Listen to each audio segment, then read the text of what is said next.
I'm excited to chat with Victoria Cruz today on the Awaken Feminine podcast. Victoria is the founder of Soul Radiance, a personal development, high performance, and business coaching service.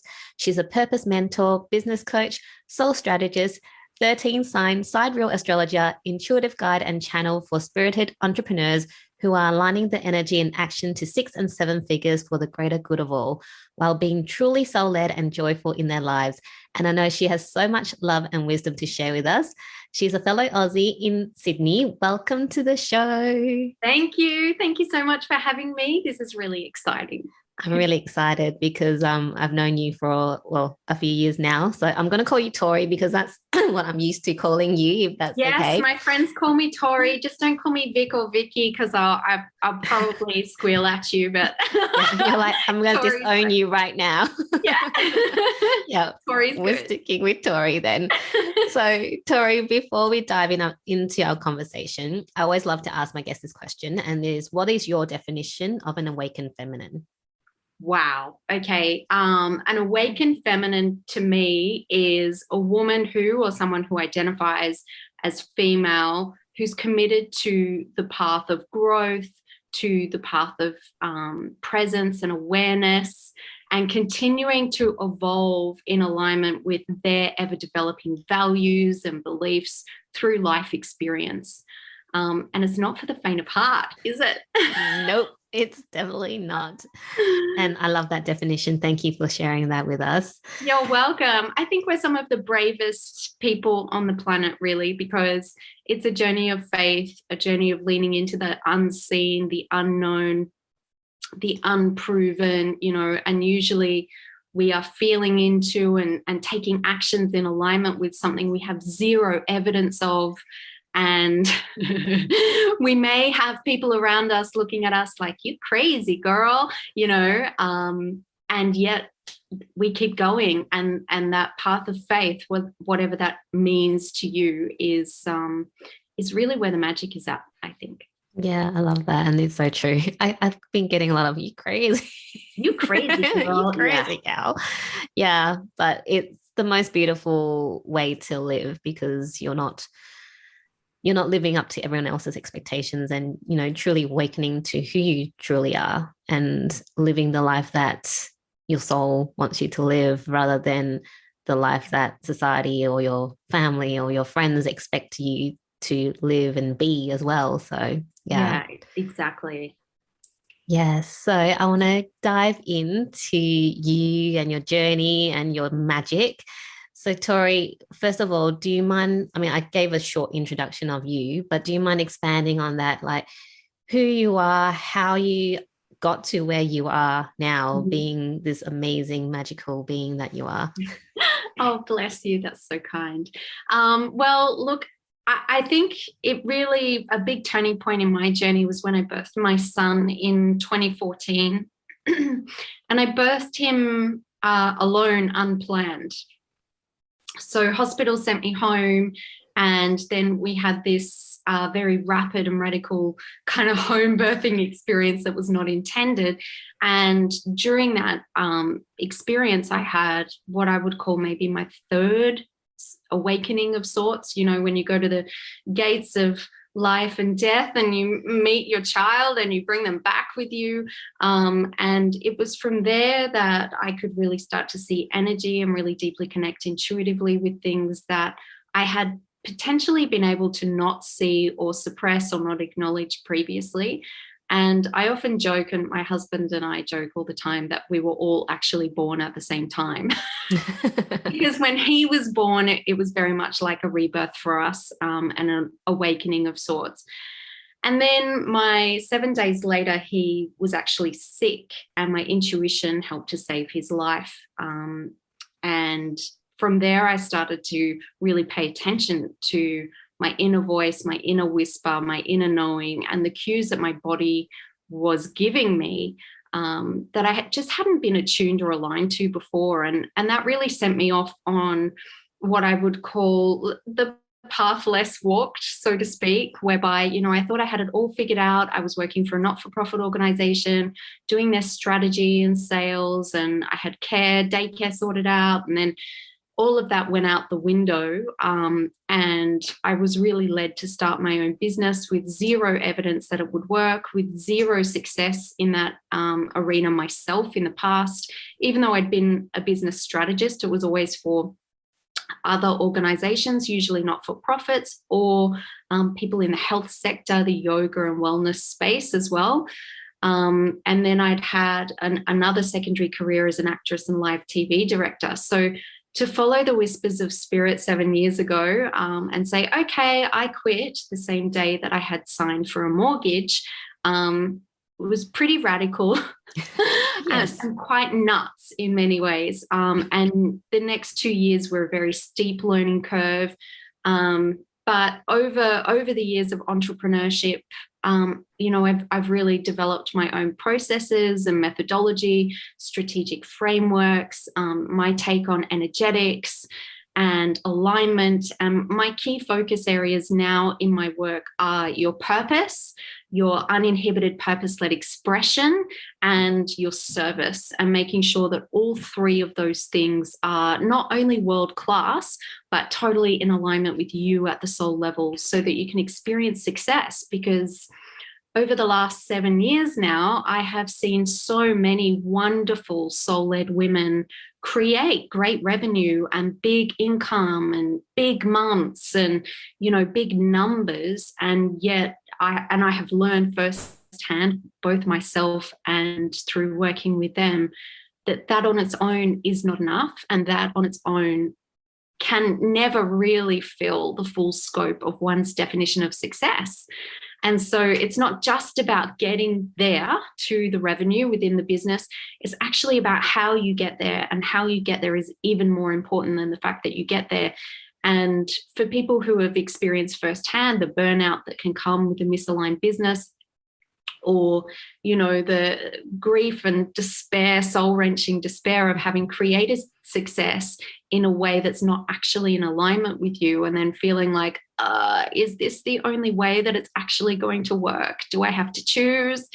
I'm living proof that you don't have to choose. I had a multi-six-figure business that was not in alignment with me at the soul level, but I had been kind of, overly influenced by the noisy online space as a sensitive, intuitive person with huge levels of empathy, and looking up to people who were further along the path than me. There was a period there where I lost sight of or confused my own inner voice for the very strong and powerful direction of others. And it led me down a path that was not aligned, and it did generate income, but it was not in alignment with me. And so I got to a point where I really had to choose between me and the business, and I chose me, and I burned the business down. And so now I'm really passionate about ensuring that soul-led women don't have to get to that point in order to realize, hang on a second, wait a minute, this is not quite right. And to be able to realign, to come back into resonance and congruence and alignment with their truth, with their true purpose, with their natural uninhibited purpose-led expression, and develop a world-class service that's in alignment with their values, and have that be the thing that magnetizes your dream clients to you, the desired revenue, and to do all of that on a foundation of soulful sustainability, because nothing else will last and nothing else will do. Mm-hmm. And so that's where my work is at now. And that's the 7-year journey, I guess, in a nutshell. Yeah.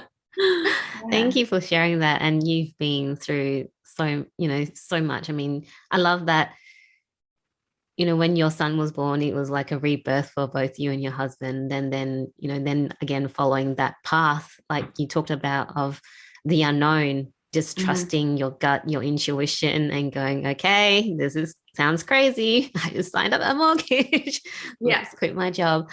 And part of my journey, because I worked with you before, and it's so true, when you get to that burnout and you don't actually know what your purpose is, it just feels so off, whether you are making money or not. You just feel like it just doesn't feel right.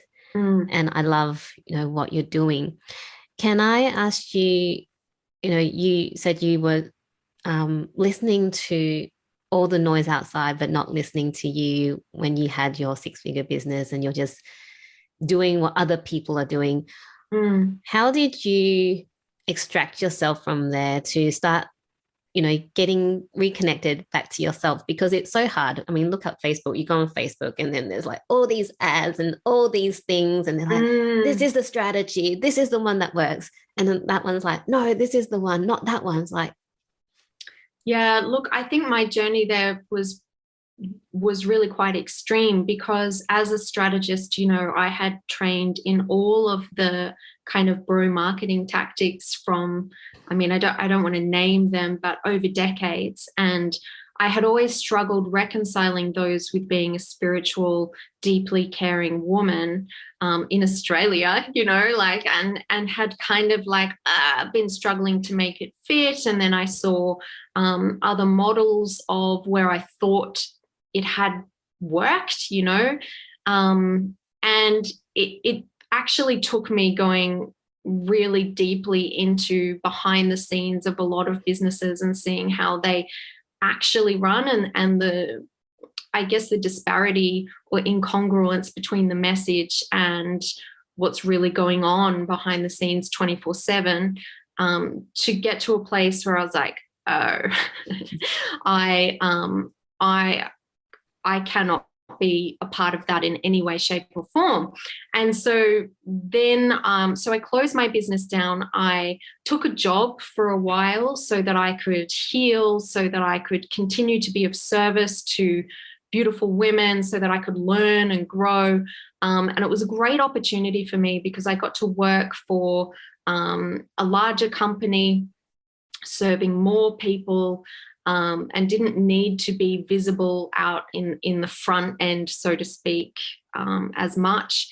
And then through a process of realignment and healing, I moved back to my hometown, which felt more congruent with me, and slowly started taking the steps towards truth and alignment.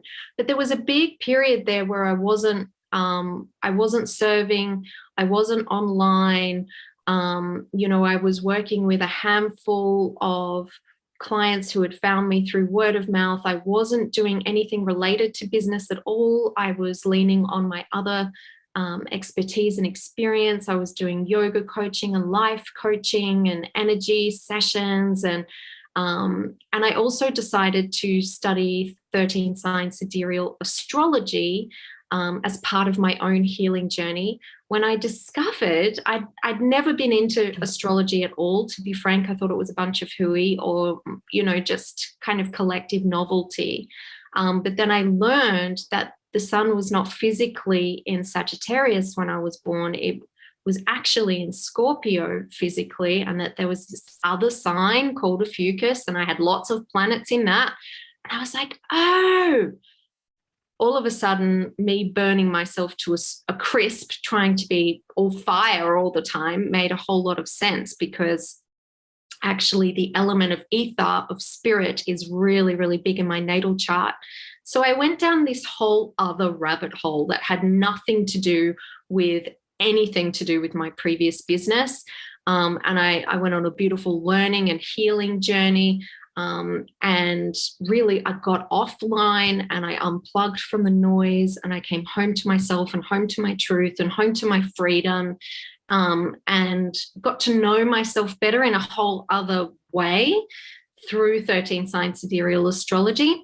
And then I decided to use some of those qualifications to serve. And so I got back into business through a completely different pathway to the one I had pursued previously. And that's what allowed me to find the joy again. That's what allowed me to own, actually, I'm an alchemist. I'm not just, I'm not a strategist who's going to tell you do it this way because it works. I'm actually an alchemist that seeks to align you to your truth, your purpose, your expression, your highest potential service, knowing that the byproduct or symptom of that is soul clients and beautiful revenue. But when we approach something just directly with the end goal in mind, it can tend to fall into this at any cost kind of vibe. And it's like, okay, if you want clients and revenue, you've got to be willing to do what it takes to get it. And then that is where a lot of us soul-led entrepreneurs compromise our alignment, because we believe we have to choose. And through my experience over the last 7 years, I would say you don't have to choose, but you do need to have the courage to put the blinkers on and the blinders on, so to speak, with all of the noise, and to stay connected to your truth, and to find the support and the trainings and the guidance and the mentorship that's actually going to support you in honoring your own voice, in making your intuition primary, rather than being like, well, it's my way or the highway. This is the only way. If you don't do it this way, you're not doing the work, and to have rather instead to really deeply collaborate with people who resonate with your mission, and your vision and your purpose. And I found when you're connected to those things and deeply honoring of who you are first, then all of the other things flow. But there is a steep learning curve when it comes to business, and when it comes to marketing, and when it comes to being clear with your message, and, showing up and being visible, being seen, amplifying yourself out there online. There are so many steep learning curves involved. And so the pendulum can swing a little bit as we learn and integrate. But how do we hold ourselves through that journey? How do we keep our purpose, expression, and service as primary, even as we're learning different ways and methodologies and strategies and formulas and energetics and mindset work from other people, right? How do we take the best of the best that's in alignment with us, that's congruent and resonant with us, and leave the rest with great love without having to make them wrong, as well, which is, its own kind of journey, I think too. It is very much about aligning to your truth, finding your truth, allowing yourself to receive that and hold that without having to convince everyone of it, or make anyone who's not in agreement with you about that wrong, or, and it's a journey of maturity. And I think I've really grown up a lot over the last 7 years. And that is now reflected in my business, with my own clarity around my own purpose, my own vision, my own message, my own services, and certainly for me, I found the place where personal development meets business development is actually where it's at for me. It's not just about business development, because that without the personal development, we often lose the soul, we often lose the alignment and the connection to purpose.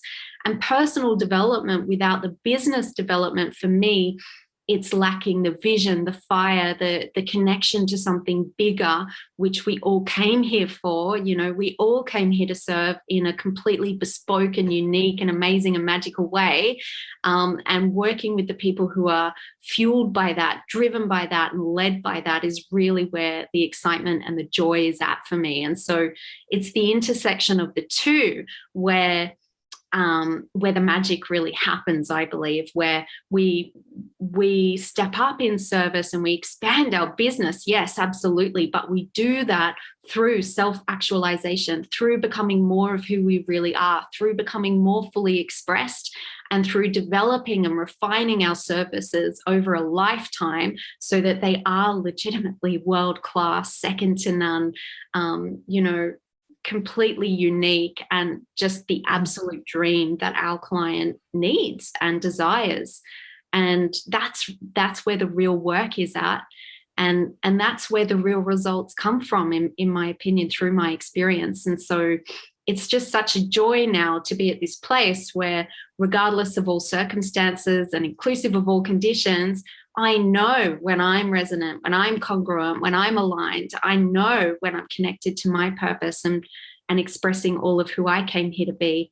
And then it becomes a lot easier to weather the storms of business, to endure the knocks that inevitably come the hardships that can occur, instead of them completely knocking us off path, instead we can hold them within this kind of bigger picture of who we are being, because that is as much our purpose as what we are doing or what we are contributing. And so I just couldn't leave any one piece of that behind. Yeah. I love it. And I totally agree. You can't do business without doing the mindset and the energy work as well. Yeah. That part is so important. So I love that you incorporate all that together, because like you said, business without a soul, it doesn't, especially for people like us where we are very soul led, it gets to, like you said before, burnouts and not feeling lit up. And what's the point of doing something when you just don't really want to do it? It's like, I need to do it. Is this the energy behind the business is wrong? Yeah, and it gets really heavy, and it's almost like having a job, except your boss is a bitch because she's you, and you don't have any of the perks that you had in employment because you don't have super or holiday pay or sick leave. And so you end up feeling more trapped than when you were in a job, because it's like it's not aligned, it's not working, and there's no one else to blame.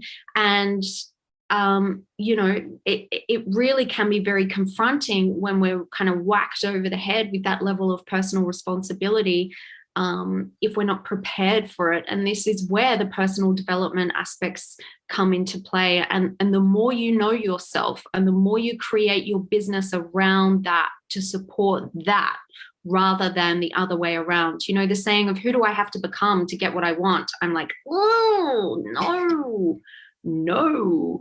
Who are you first? Then what do you desire? And then what's the bridge between the two, because both are possible. You don't have to sacrifice who you are in order to create what you desire. In fact, if you have to do that, it's probably not what you really desire, right?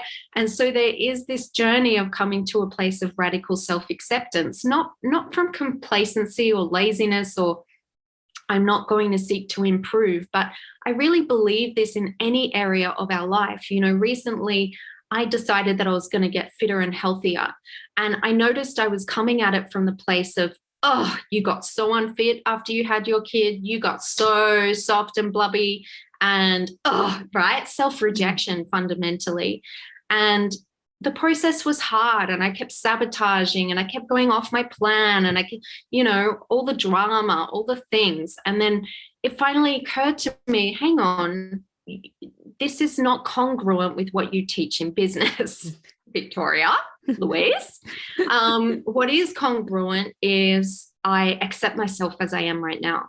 I accept myself as I am right now, and I have this desire to be fitter, healthier, stronger, to feel more confident in my skin again. Okay, what is the most joyful and funnest way to get there? And how can I chunk this down and just focus on the next micro vision, and holding that in my energy field and resonating with that and taking actions that are congruent with that. So we're not bullshitting ourselves either about the actions that need to be taken, but we're not doing it from a place of not being enough or from a place of I'll be happy when, because if you're not happy on the journey there, you're not going to be happy when you get there.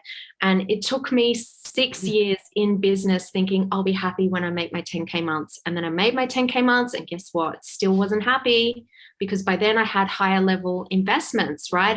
I shifted my investment level with my mentors and my coaches to be higher. And so it's all relative. It all became the same kind of thing. Okay, I'll be happy when I hit 30K months. Hit 30K months. Guess what? I wasn't happier. I was really stressed, because now I had team members to provide for, right? And so I built this whole empire on expectation around I'll feel successful when, I'll feel happy when, I'll feel safe and secure when, I'll believe that I'm worthy when, right? And the goalposts kept moving. And that's when I got to the point of it's you or it's me. And so Yeah, I feel like the more we know ourselves, then the more we can come into acceptance of who we are, however you find that pathway. You know, I'm also a yogi, I'm a yoga coach, I've studied yoga for many years. I'm into 13 Sign Sidereal Astrology, because when we actually look at the placement of the planets where they physically were when you were born, I believe if it's aligned for you, you feel that physical resonance of, oh, yeah, that's me. And it's not an intellectual, oh, okay, I'm that type kind of thing. And if that serves you, great. Similar with, I don't deliver it, but others do, Cosmic Human Design, that incorporates sidereal astrology as one of the key components. You know, and there are endless profiling systems and tools out there and ways to get to know yourself. And whatever you're drawn to, I think the most important thing is that you work with those tools and that you lean on them, and that you don't think that they're just a way to fix yourself, that instead they are a pathway for you to serve yourself as you expand and grow, and that you don't actually need to use them in order to get there, that you are already here and that here is perfection. And that for me has been the biggest revolution. And it's something that I learned intellectually and spiritually when I trained in yoga in 2011 and 2012. And I really felt the resonance with that. And I felt that in my body at that time. But then I became a mother, and, you know, due to events, I ended up working with PTSD and all sorts of challenges. And I forgot that in relation to business, even as that's where spirit was leading me back to, right? Listen to your inner whispers, listen to your intuition. And I did that to a point. And I do really believe we need a strong mix of feminine and masculine energetics, of surrender, faith, trust, alignment, and direct, inspired, clear action. I don't think we can swing too heavily in either direction and feel congruent, aligned, and satisfied in our work and in our mission. And yet I think that's kind of what was happening for me in the early days. The pendulum was swinging from one side to the other. And I was in a place where I was trying to control things that I needed to surrender. And so potentially, made choices from that place. And I was surrendering things that were well and truly within my control, and just not taking personal responsibility for them. And that's the tough truth, right? That's why we really have mentors and coaches and guides. It's to help us see those spaces where we're bullshitting ourselves, not so that we feel bad about it, but so that we can be like, oh, cool, there's my gap, because the gap is the pathway from where we are now to where we want to be. And we can enjoy the journey of traversing that gap without believing that we'll be happier when we arrive than we are on the journey. Yeah. So much gold. I had so many questions pop up as you were talking, because I wanted to, there's a few things, but let's start with the first one. And because now I'm like, okay, which question am I going to ask you? With you discovering that you need to accept yourself, I think I want to talk about that, because it's something that's an ongoing journey. I mean, for me as well. And I think for most people, it's just this ongoing journey of self-acceptance and self-love and learning to honor ourselves. And what did you find was most helpful in accepting yourself? Because I think that's a really great question. I think one is holding it front of mind and staying conscious of it, because my subconscious programming was, and look, the journey's not over for me. I feel like the journey's only just begun for me. The subconscious programming, the energy of it and the wording of it was one of a lack of self-acceptance. And so whenever there's a subconscious program going on, yes, we can do the subconscious reprogramming work and all the amazing modalities that are available to us. But the reality is we still have to go through that journey of conscious incompetence where we consciously catch ourselves and flip it and practice it and work with it. Oh, I'm going to burp. This is burping is one of my key indicators of massive collective energy moving. And so whenever I burp in my masterclasses or in my teachings, I'm like, okay, yeah, this is really relevant for everyone. It is the least classy energetic indicator that I have, but it is also one of the most accurate ones. And I am burping like a trooper here speaking about this. So I love it. The first thing really was to make it conscious and to embed it consciously into all three levels of my vision for myself. So I have a process of embodiment that I've created, and it includes three levels of visioning. Visioning personally, globally, so the global impact I want to have, which is really that bigger why, that bigger purpose, and then the bridge between those two things, which is my relationships, my business, my community, right? And I had to consciously embed self-acceptance into all aspects of my vision, and then into all aspects of my planning and action taking. Because if you take action, say, from a place of joy and delight and self-acceptance of, yeah, I'm getting in shape.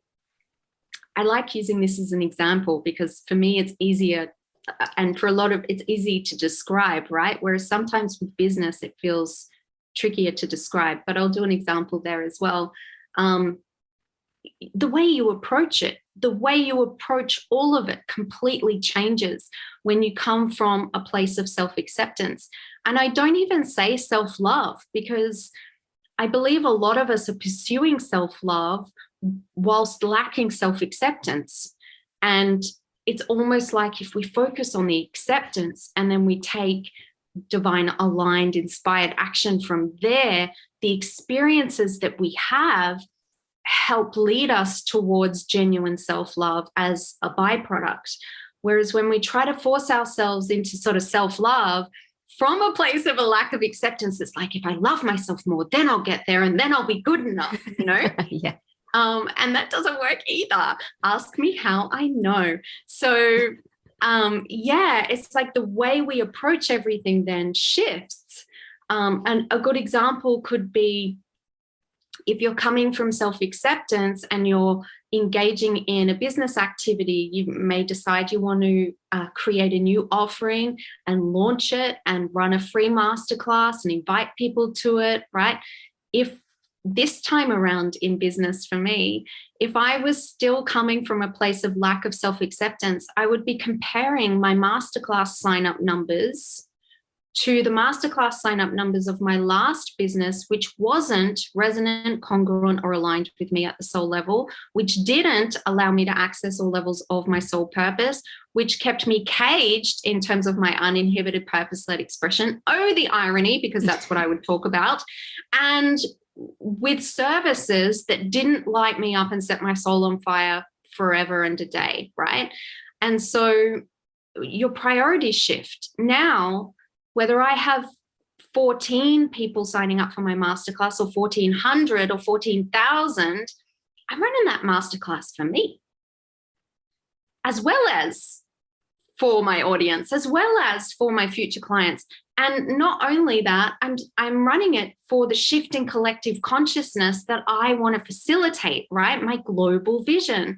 And so I have my own agenda for little old me, and then I have my big amorphous global vision agenda. And for me, that is to facilitate radical transformation for 1,000 women, to support them to align with their purpose, their expression, and their service in a way that sets them free and has that be the thing that magnetizes their dream clients and revenue to them. And that is what pulls me out of myself. That is what allows me to be the biggest, most expressive version of me. I combined the two words. And, you know, to step out of my own way. And so, like, the energy with which you do everything changes. And as a result of that energetic shift, the results shift. And non-attachment to the outcome actually becomes tangibly accessible, because you have other barometers or measures of success other than purely sign up numbers or conversion rate first time around, or was it a 5-figure month or not, or was it a 50K month or not, or whatever your next milestone is. And I can assure you, it doesn't matter if your next milestone is 10K, 50K, or 500K. The process of the inner work, the gremlins that come out of the woodwork, so to speak, are the same. They're the same. And so, yeah, it's really that has been a really important part. Making it conscious, acknowledging that this is a conscious skill that I'm relearning, I'm training myself in, and that I will get better and better and better at it over time. And over time, that subconscious programming will shift. But for now, I'm bringing it all up to the conscious, looking at it, working with it, reshaping it into something that feels really true for who I am now, and taking actions from that place. And that's the embodiment framework that I've developed as a result. I actually developed that, though, looking back on what was it that made me visible and fearless back when I, had a newborn, PTSD, face full of acne, baby weight, and zero confidence. How did I manage to get out there enough to build a 6-figure business like that? I really did step into the realm of becoming visible and fearless. I contributed a lot to a range of Facebook groups. I was intensely visible. Yes, I was chronically undercharging and over-delivering and overworking and doing all the things. But I did manage to get out of my own way there in spite of a lot of obstacles. And I went back and looked at how did I actually do that? What happened? Because it was an anomaly in my life. It wasn't like I'd mastered this kind of getting out of your own way business in other areas. And it was then that I really started to look at it in relation to self-acceptance and my health and well-being and other areas, because, in relation to the business piece, it seemed to have clicked and things are going well. And so, yeah, the vision, making it conscious, checking your resonance, your congruence and your alignment to it as you are focused and practicing and taking the actions that, you receive guidance around are in alignment. The actions you'll feel pulled to take from that place are going to be completely different to the ones from just staying in your head. Like, what should I do? What action is going to result in the result that I want? Right. And some of the nudges that you get or inner whispers that you get are not going to make any sense. They're just not. And so I would say a next key component is faith, is not needing to know why you're feeling pulled to do that thing and just doing it and seeing what happens, not being able to see the whole staircase before you take the next step. Like, certainly for me and my intuitive process, the universe gives me my next step. And if I don't take it, everything slows down and freezes, right? And then I wonder why I'm stuck. And it's like, well, there's the next step. And I have to get really honest with myself and go, oh, I've been sitting here going, yeah, but what's the next one? And what's the next one after that? And will it work?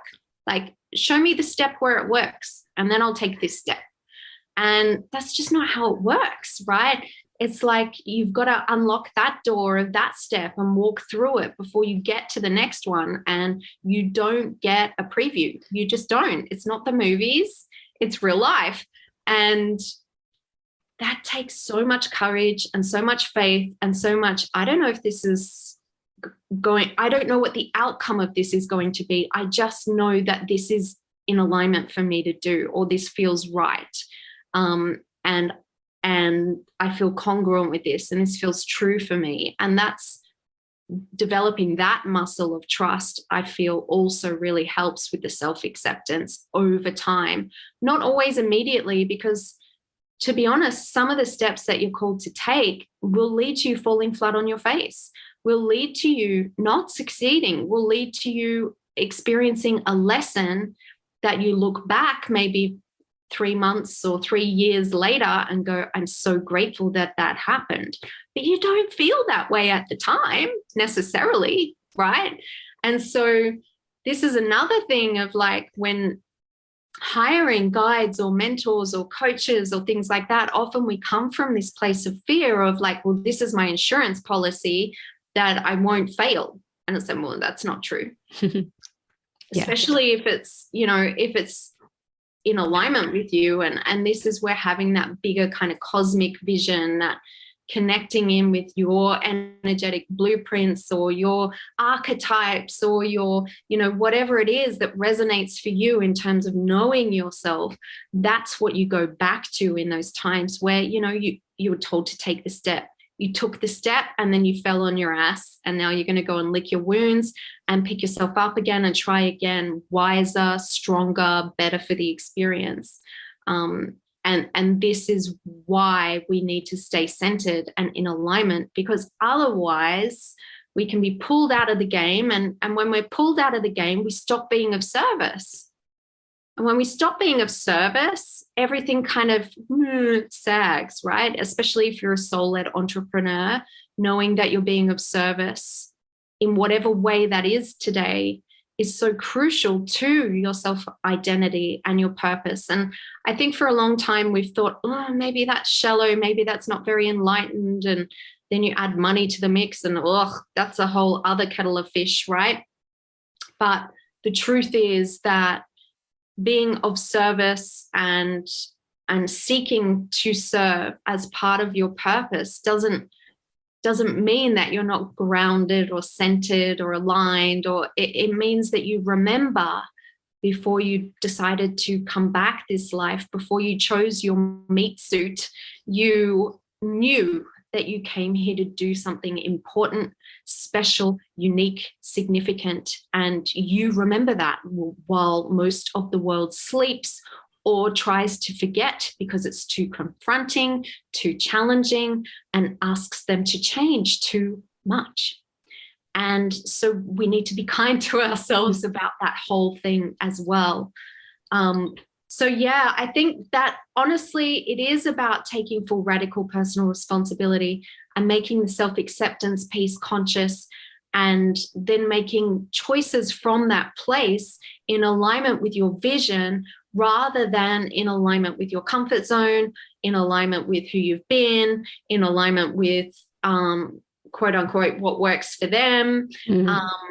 And then taking that next step, knowing that then you'll be shown the next step after that. And the faster you take the next step, the sooner you'll see the step after that. And that's where we plug into the energy of more and beautiful momentum and, the magic that happens when we take divine inspired action in quick succession, in alignment, something else kicks in and meets us more than halfway. And that's manifestation, but it's also aligned business success. It's also the journey of embodiment. It's also the process of taking your purpose and bringing heaven down to earth and taking it from a concept or an idea or, electricity in the brain as an inspiration and turning it into something tangible. And to me, all of that is where the magic really is. That is business alchemy. And that's why I have been playing with the title Business Alchemist, although, there is that theory that people have to really deeply understand your title in order for it to resonate. And I'm like, do they? Yeah. I resonate with it. So I think my people will too. Yeah, exactly. If you resonate with it, then the people that resonate with it will be going, oh, yep, she's the one. She's the one, and I do think it is the case of like, gone are the days of worrying what the world thinks, really. All we need to focus on is our alignment, our purpose, our expression, our truth, our service, and stay anchored into that bigger vision, as well as the vision of who we are becoming, but from that place of radical self-acceptance as we are now, knowing that we don't need to change in order to be worthy of the vision. It's just that change is part of the vision and that there's a big energetic difference there. And then knowing that and trusting that faith piece again, that our people, as long as we are doing our bit and showing up and doing our work and expressing ourselves and giving people opportunities to see us and resonate with us, and inviting people into our work, then there's no need for manipulation or any of those kind of marketing tactics that we may have learned over time. Because if you have a solid strategic foundation, if you have your alignment, your truth, your honesty, your expertise, and if you are expressing those every day, if you are showing up and you are committed to your client and your future client and to serving collective consciousness, then that commitment will inevitably be reciprocated. It's only when we put conditions on that things get kind of distorted or skew-if, or when we're not fully committed to the truth of that because it seems too big or too scary, or who do I think I am to stand for this, or to be a voice for this, or to say this about myself, or to share this part of my journey, right? And look, you may have to unfriend some of your family on Facebook. That's okay. I certainly did. I have 2 profiles now. And because those people who are not for your work, they're not going to understand it. I do think part of this whole journey is surrendering the need for people to understand who are not your people when it comes to the work itself, and to surrender. You know, I spoke earlier about the difference between surrender and control, and focusing on what we can control. We can control whether, you know, we subject family members to all of our content, knowing it's going to stress them out, and whether we're going to try and control them to agree with us, whether we just, you know, block them from that and continue on with our work. Like, do you have your Aunt Beryl going to your work meetings and putting in her 2 cents about what's happening? Probably not. So if you use social media for your soul purpose work, like, honor that, honor the purity of your channel, and honor the value of the work, and protect it. Just allow it to be there, to be of service for the people who resonate with it, without making everyone else wrong. I do feel like there's a lot of collective energy in the soulpreneur space at the moment tied up in that. Like, no, you're wrong. No, I'm wrong. Oh,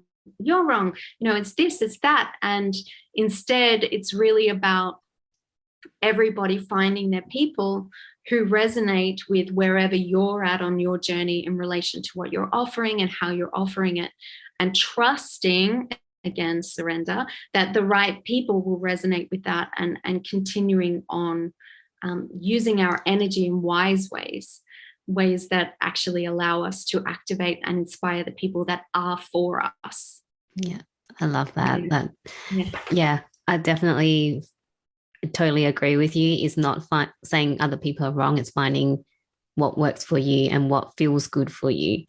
Yeah, because I'm running with it unapologetically. Knowing that, sure, people who are not aligned, they might see it, they might project onto it, they might not like it, but we don't need to take that on or carry it with us. And we also don't need to make them wrong either.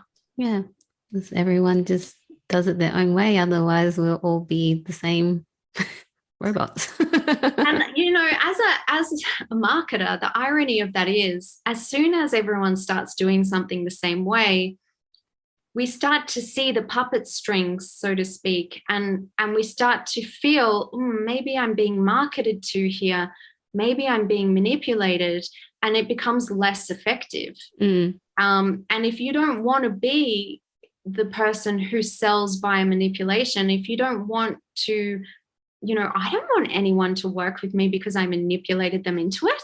Yeah. So I don't want my marketing to do that. I don't want my clarity calls to do that. I don't want my messaging to do that. I don't want to rub pain points or push bruises and say, you know, here's the pain, agitate the pain, now offer the solution, right? This is marketing 101. Yeah. Like, I'm not even remotely interested in that as a methodology. And so if that's the case, you've got to start creating your own strategic methodologies and start looking at who you resonate with, who's been doing that, and learn from them and take the bits that work for you and leave the rest, and continue to create and innovate your own way of doing it, just like you have with your own work, right? Yeah. What we seem to think is, I've got my own body of work, my service delivery, my zone of genius, and the marketing is just a thing I have to learn to do so that I sell my work. And the reframe that I want to offer you is, what if that marketing was actually part of your service? What if it was your service to collective consciousness, and it was an extension of and an expansion of the work you're doing with people who pay you? How would it shift then? What would it feel like then? What would it look like then? What would you be saying and doing with people? What would you be helping them with for free? And when we ask those sorts of questions, people do have the answer, and the answer is unique to them. Mm-hmm. And that, to me, is soul-led marketing strategy. Like, that's got to be the foundation of it. Otherwise, it's a case of trial and error. Try it on for size. Well, that just felt awful. Or, oh, it kind of feels awful, but it's working. And then we go back to that, trap. It's a trap. It's a trap, that I spoke about earlier. So, yeah, I do believe there are powerful reframes that can allow us to step into our marketing as though it is part of service delivery, because it really is. It is the service delivery that happens before the service delivery that you're already very familiar with. And it's the service delivery that we commit to in service to collective consciousness, in alignment with our soul purpose. And so this is why having those pieces in place for yourself and having your vision congruent with that is so essential, because otherwise it is hard to show up day after day after day. Mm-hmm. Yeah, I love that change in perspective with the, you want to do the marketing to get the people, when rather that's not the way to do it, but thinking about your marketing as that extension of service, that shift in that energy just feels so good. Like, just as you were talking about it. If someone's already reading your posts or watching your free videos, or, they've signed up to your email list to receive things from you, if you look at them as already being your client, they're just at a different stage of the journey to the client who's paid you, and you serve them genuinely with an open heart, in alignment with your boundaries and your service delivery model, then the power goes into their hands in terms of, do they choose to take the next step? Do they choose to invest, et cetera, et cetera? And we need to honor that power is in their hands. It is their choice. If you want to have empowered clients, you have to have empowered buyers. And if you've disempowered and manipulated them into buying, guess what? You're going to have disempowered clients. And it's not a fun journey then. Instead, you really want to look to, like, what is your highest potential client? Who is your highest potential client? And how do they deserve to be treated before they've made the decision to invest, rather than simply seeing them as a potential sale? Yeah, but it's so true that, not to think of every person as a sale, but as a client, as someone that you want to offer service to. The energy is just so much lighter and so much more loving than is that fear space. Oh, I need to make a sale from them. I need to make a sale from them, isn't it? Yeah, and it removes all convincing energy. And when we remove all convincing energy, it does mean that the people who need to be convinced won't buy. But I would rather attract clients who don't need to be convinced, because they already know. And this is where, if you look at your own kind of ways of being, when you make purchasing decisions, you'll probably notice that you have a certain style. Like, I purchase intuitively. I see someone's face, I hear their voice, I see them teaching or talking, I read some of their posts, and I'm like, bing, I need to work with them. Yeah. I don't even read the sales page.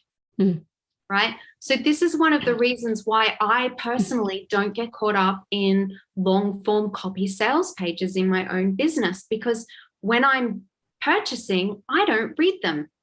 Now, there are some people who would be like, what? You don't read the sales page? How do you know what you're getting? How do you get your questions answered? You know, but those tend not to be my people. Just because of how I am.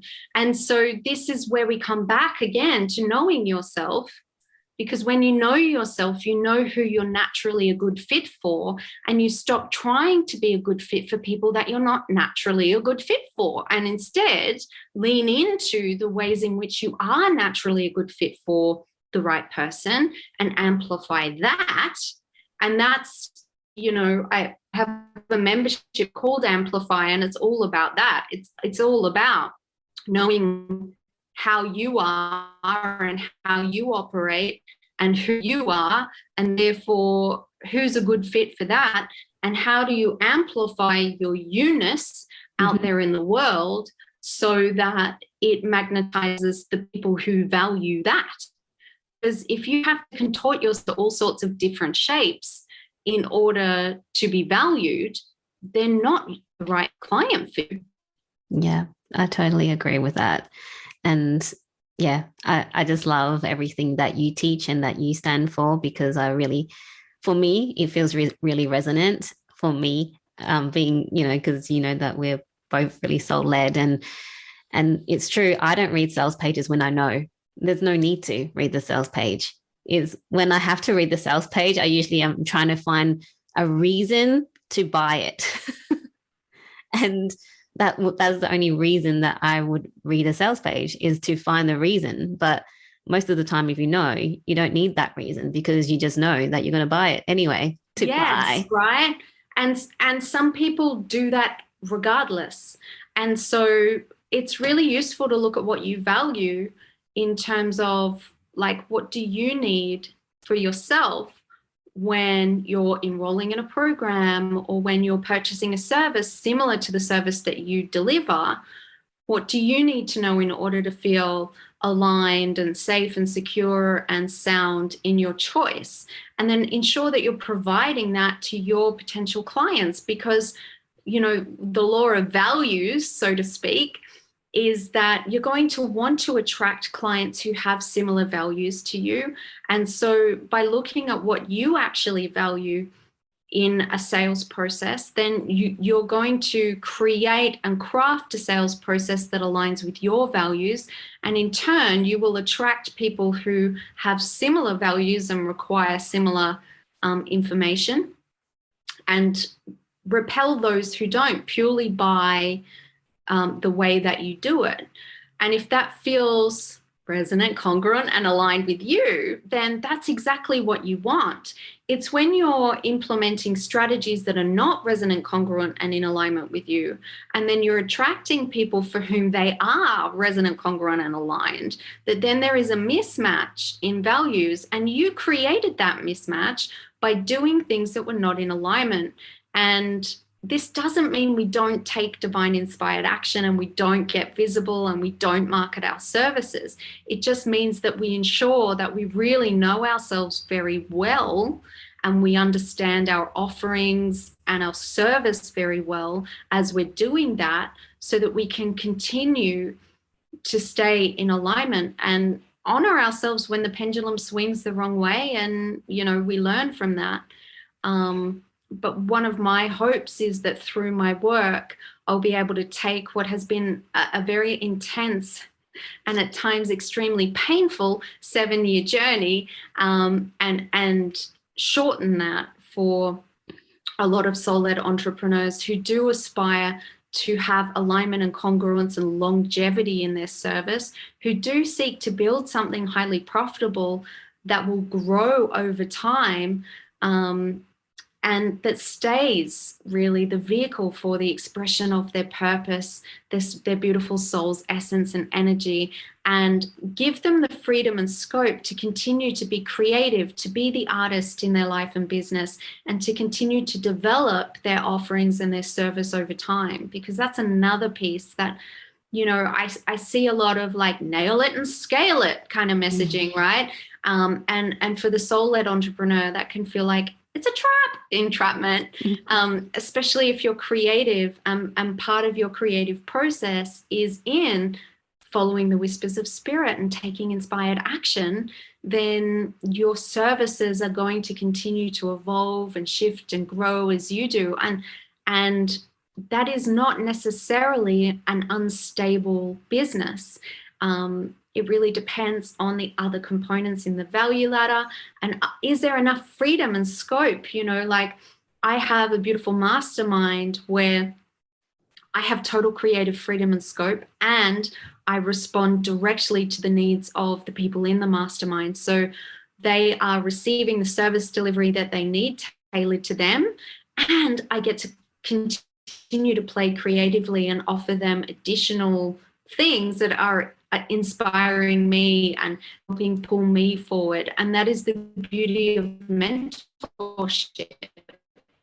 Yeah, and that's the beauty of it, right? Like, and having offerings that allow you to stay creative and flexible, whereby in terms of the service delivery and being of service, of course, you're delivering what people invested in to receive.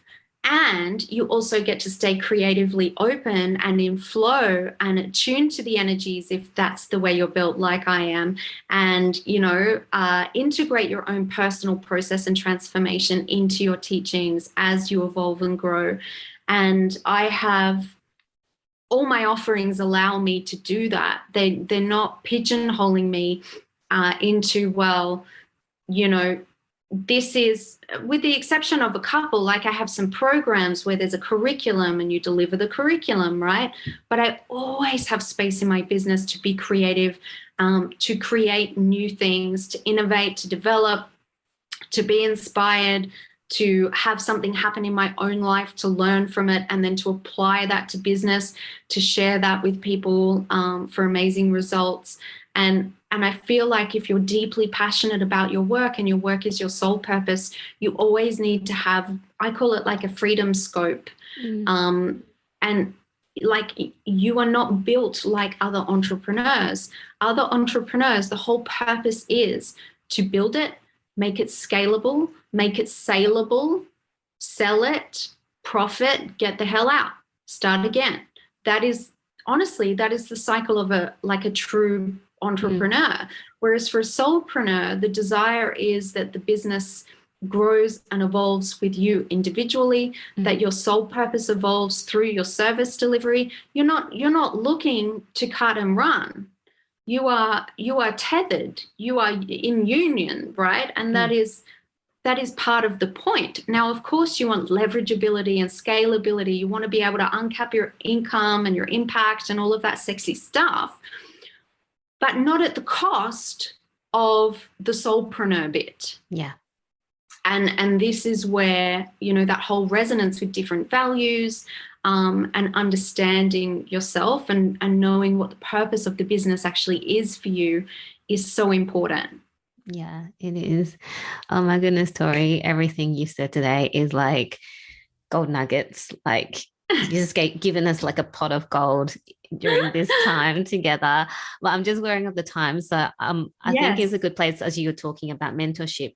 If people want to find out more about you or how they can work with you, or if you got any special offerings, can you let the audience know? Absolutely. So I have a range of offerings in those three areas of purpose, expression, and service. And you can go to my website, 𝐕𝐢𝐜𝐿, and they are all there for you to check out under services. Awesome. I'll have your details in the show notes so people can find you and find out more about you. Got one last question for you before we wrap up. What's setting your soul on fire at the moment? At At the moment, it is definitely uninhibited purpose-led expression. I am about to release a masterclass called Videos That Convert that I first released 5 years ago when I was a tiny little chicken nugget in business. And I actually went back to the recordings of the course that I developed back then. And I had this little voice and, I'm like, I just want everyone to like me in my delivery. And so it's been really amazing and quite humbling to see that transformation. But I'm developing that material and relaunching it, resharing it from a much kind of deeper and I guess wiser, I hope wiser perspective. And so that's what's setting my soul on fire at the minute. And I do find that is the case. Whatever is lighting me up at the moment is what I'm sharing and is what I'm selling and is what I'm developing in terms of my service. And for me, I wouldn't have it any other way. Having done it both ways, that's just how it's got to be for me. That's so exciting. I can't wait to see you, share that with the world. Thank you so much for your time today and sharing your love and wisdom. Welcome. Just love talking to you. So much love. Thank you for having me. Thank you. Bye.